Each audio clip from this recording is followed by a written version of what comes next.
Okay, so would you dismiss the theory of evolution completely as far as humans go? Okay, well, what I'll say about that is I think, okay, with the whole evolution thing, right? Okay, there's the word evolution, which is something going from one form to another, which Mhm. everyone knows that. But then there is the doctrine of Darwinian evolution, which was always a theory, by the way.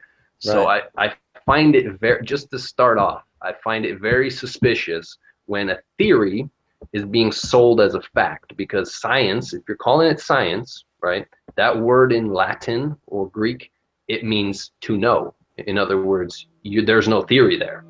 Right. So if you're calling it science and yet it's a theory, that's a red flag for me. That was the first red flag when because I used to, I was raised with evolution and the whole Darwinian paradigm, and I never really went into it to prove it to myself. I just assumed it was true. You know what I Mm. mean? But when I did examine and weigh all the evidence, I found that it's the whole concept, let me put it this way, of one type of animal totally transmorphing. Like you take a dog and in a million years it has wings and a beak. That sort of idea doesn't happen. But some people, like when you talk to people, a common response will be, oh, well, if you just leave dogs to themselves, you'll get different breeds of dogs, and that proves evolution. Mutations Yeah. basically within genetic code, right? Well, the thing is, though, it's not really mutations when you examine it. What it is every creature in their code, which is the software for your body, for your hardware, the DNA code, it already has variables built into it. So there's nothing new being created. In other words, there's no evolution happening when you get a wolf that turns into a chihuahua. It's just the fact that the wolf already has information built into it that allows it to adapt to its environment. So if you take a wolf and throw him on a tiny island, he's going to get smaller. But it's nothing new is being added to that information. So there's no, because like if you wanted him to grow wings or and fly off, you would have to code brand new code for those wings, because those wings are a complicated, sophisticated mechanical structure, hardware, and you need a language, an actual software code to create those wings. And so and even another thing too is even the actual evolutionary establishment with that concept, they called it microevolution versus macroevolution. So when because what you can observe, right? This is a fact. This is the science. You can observe that different types of animals will variate within their kind, right? You get big monkeys, little monkeys, fat monkeys, whatever, right? But you can't observe anything ever changing to a totally different creature with a totally different morphology. It just doesn't happen. So that's not science. So the first example that is a fact is, they call it microevolution. So that microevolution is science. It happened. It's real.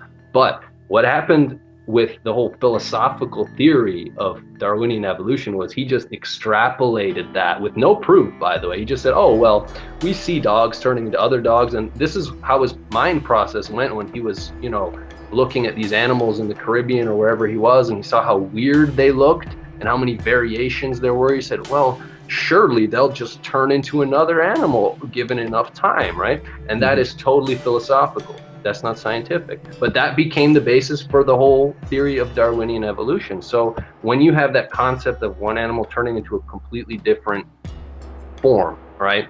Like, dog with wings. For going from a dog to a dog with wings, for example, that's called macroevolution. And when you had this evolutionary assembly, and I can maybe even get the reference for you, but basically there was an assembly of evolutionists, and they were trying to decide, is it a valid proof for evolution that you have animals producing variation? The answer was no. So even from the horse's mouth, that is not evolution. It just can't be. And so I'm just saying that to give you one example of why the whole thing is bankrupt. And if you're intellectually honest and you weigh the evidence and you look at it, it doesn't hold water. It just does not.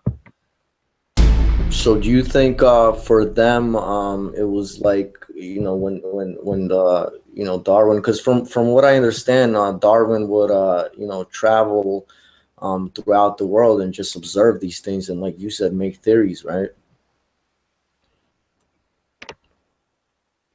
So do you think for them, you know, when he was coming up with this stuff, you know, whoever's running the show, they were like, bam, this is a good Yes. way to bind these Yes, it's a stronghold in the mind, because the thing is, if you believe in Darwinian evolution, automatically you cannot believe in the classical understanding of where people came from. Not even, you could say the biblical history, but every culture on earth, including the Slavs and the, you know, where we came from, we understood that the Hebrew history was correct, and we all built upon that for our own history. So to cut everyone off from their history, just to cut it off at the legs, they injected this standardized doctrine of Darwinian evolution into the whole world from the age of 5 and up. Before kids can even think, they're already beating them over the head with it, right?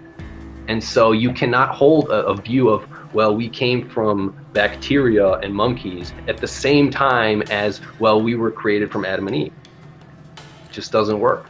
And that you know, would you agree that in itself, that's why it was one of the like you said before, perfect weapons, because it takes away the whole celestial, you know, part of us, the whole, you know, the whole, you know, because, you know, and brings us down to the animalistic yes, kind of very level. well said. Yeah, very well said. I think so. So, okay, so oh, first of all, it's very interesting for me because you said that you were brought up, and I don't want to misquote you, but in the whole Darwinian paradigm, I mean, you know, you were so how did things start clicking for you? And what do you mean? Do you mean that your family, your parents were more scientific, or do you mean just from school? Like break that down. School, Very from interesting. basically from Western indoctrination.